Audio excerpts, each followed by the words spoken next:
Trailing in the polls and looking to regain momentum in Texas's hotly contested Senate race, Democratic Rep.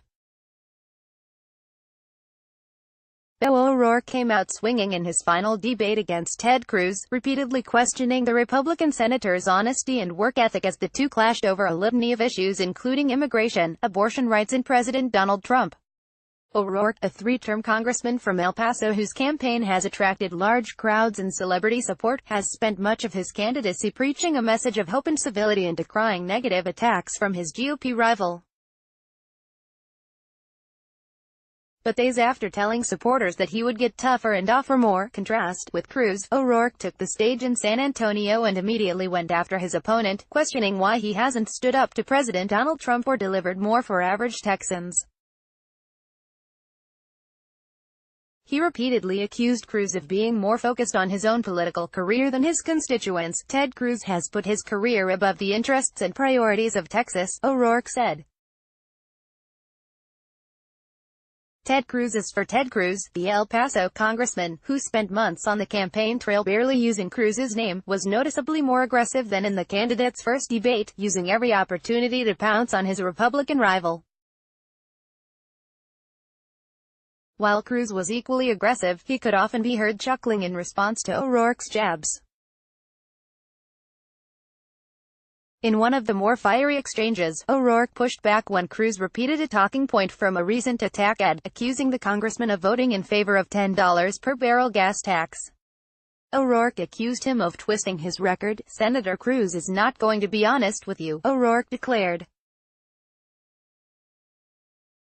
"He's going to make up positions and votes that I've never held or taken. He's dishonest. That's why the president called him Lee and Ted, and that's why the nickname stuck. Because it's true. It's clear Congressman O'Rourke's pollsters have told him to come out on the attack," Cruz fired back.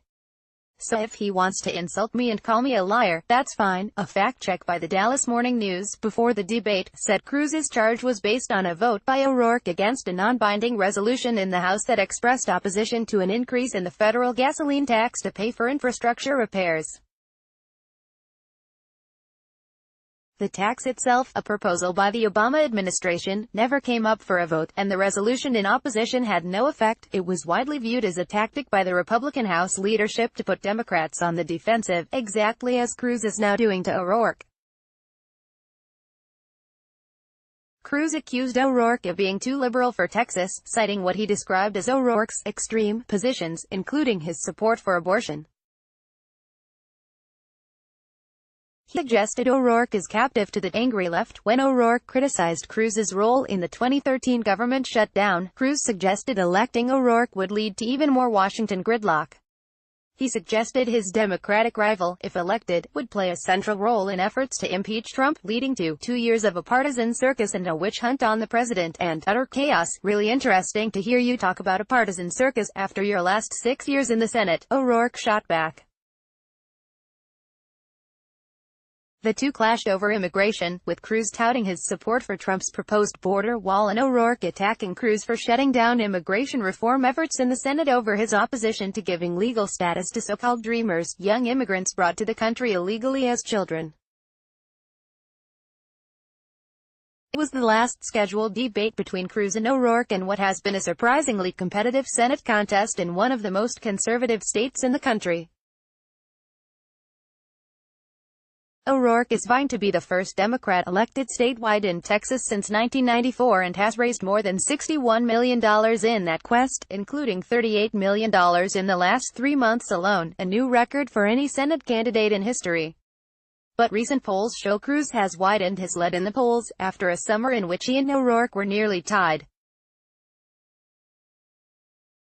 A new CNN poll out Tuesday found Cruz up 7 points among likely voters.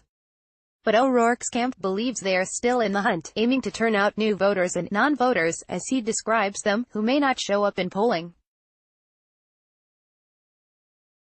Early voting begins next Monday, the same day Cruz is scheduled to campaign with Trump at a major rally in Houston. Read more from Yahoo News.